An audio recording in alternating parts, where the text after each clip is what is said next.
therapy I've never done before. I brought up and asked for a processing conversation after an interaction in our session last week left me feeling a little uncomfortable. I've done a lot of therapy over the years. I've worked with a lot of different therapists, ranging in capacity and skill level.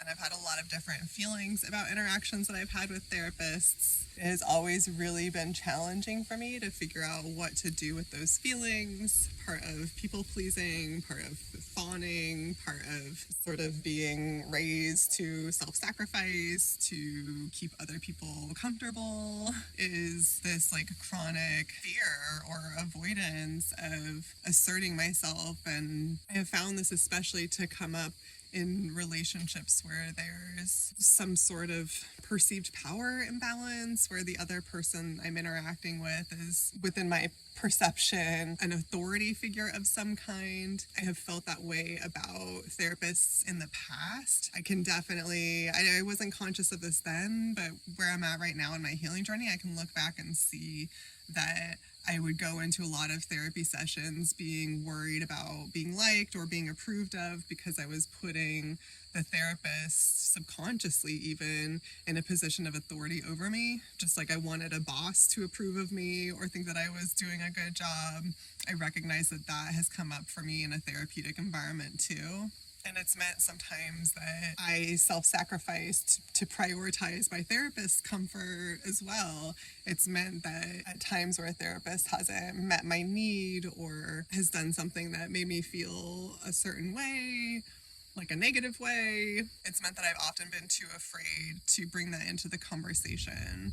Like it felt too risky to question this person's authority or something by sharing, hey, when you did this, it made me feel this way. When in reality, therapy is where we need to be having those kinds of conversations and explorations, because that's a place where we should be able to bring those like subtle underground subconscious dynamics to the surface. I think this is why I really floundered in therapy for a long time. Therapy helped me in being able to put words to my emotions. When I first started therapy, I couldn't even identify what I was feeling compared to what the people around me were feeling. Like I was that masked, I was that enmeshed, I was that much of like a fawn people pleaser. I totally lost myself in other people's experiences as a result of chronic self-sacrificing of my own experience, again at the sake of other people's comfort.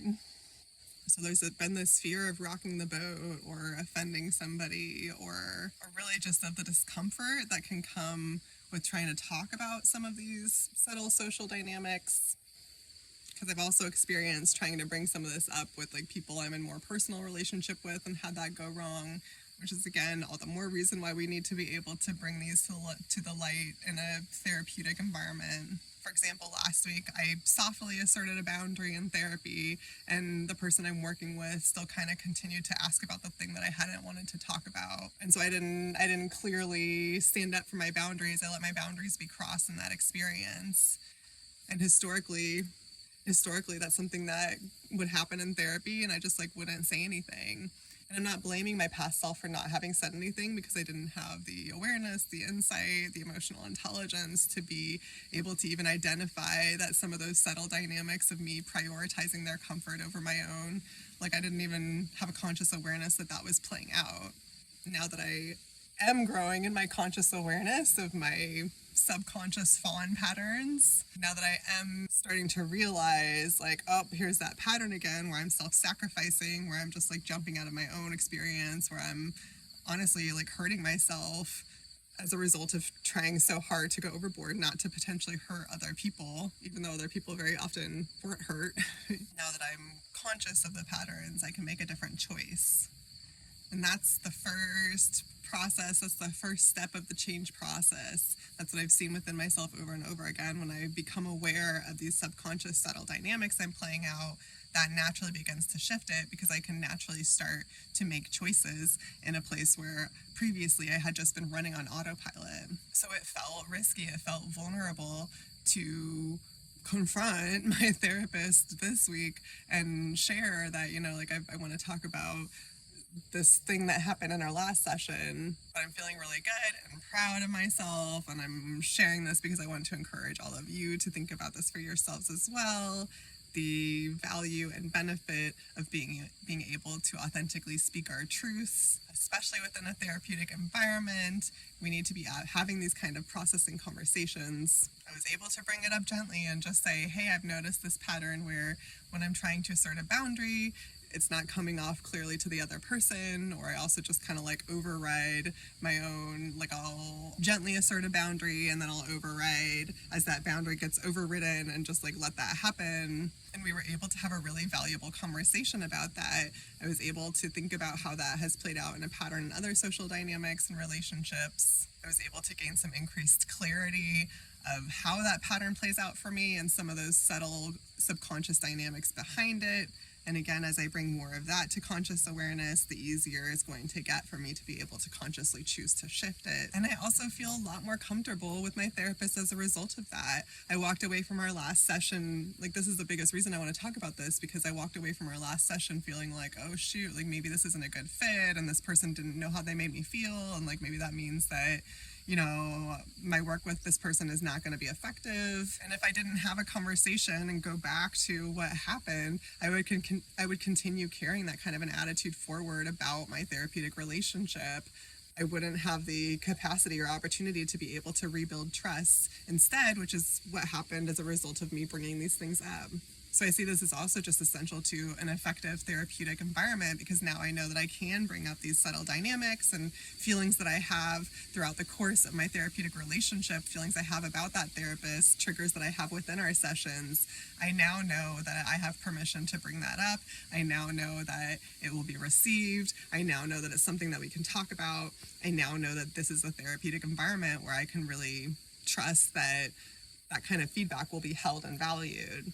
And that's huge. And, you know, we have to have trusting relationships with our therapists in order to be able to do the work. And honestly, if this was a therapist who was going to respond poorly to me bringing up some feelings about our last session, that's information I need to know too. That's a therapist that I don't want to work with if they're not able to have those processy conversations with me. Because there are therapists out there that, you know, are driven. We're all human. We're all driven by our own subconscious reactions. There are therapists out there, and I've worked with some of them, that are driven by their own subconscious reaction and would not respond well to that, and do not have the capacity to engage in, you know, owning something that they might have done in a therapeutic dynamic, or, you know, taking responsibility for how something played out. For some therapists, it's too much of an ego attack and sends them into a defensive place. And again, that's not a therapist that I can do work with. It's not a therapist that I recommend any of you do work with. So I want to encourage all of us. I want to encourage myself. I want to encourage you to speak your truth, bring your true experience into your therapy sessions. That's like a key part of the work. We can't just talk about stuff that's happening in our outer worlds. A really essential part of an effective therapeutic relationship is being able to talk about the relationship itself, and being able to know that there's like trust, that there's a space where you can share those subconscious, social, subtle dynamics that are coming up in your own experience and the feelings that you have along the way. So this is in favor of speaking our radical, sometimes difficult truths in general when we're able to, and in the therapeutic environment, as a way of supporting our own healing journey and as a way of supporting, deepening, and building trust within that therapeutic relationship too. All right, have a lovely afternoon. That's all for now.